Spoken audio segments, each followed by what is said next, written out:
Hi, I'm Martin Blaser, and I'm the author of Missing Microbes.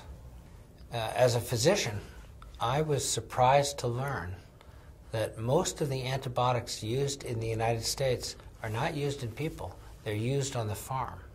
And they're used for the purpose of promoting growth, of accelerating the growth of livestock.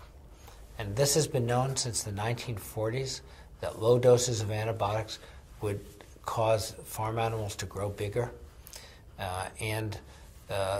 so that they would use their food more efficiently. About 10 years ago, I got the idea that if farmers were giving antibiotics to fatten up their farm animals, what was the consequence of the antibiotics that we were giving to our children? Were we inadvertently fattening them up?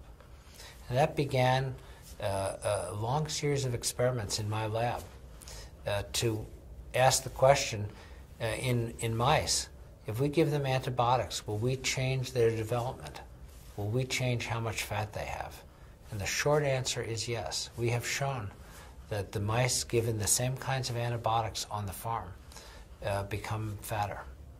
And now we've shown that mice given high doses of antibiotics, just like we give kids for their ear infections or their throat infections, they're becoming fatter as well.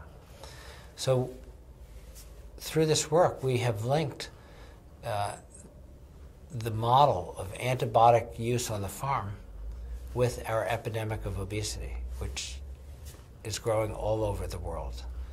And in addition to worrying about kids eating too rich diets or not exercising enough, we're beginning to identify antibiotic use as a factor that's promoting the epidemic of obesity in the U.S. and all over the world.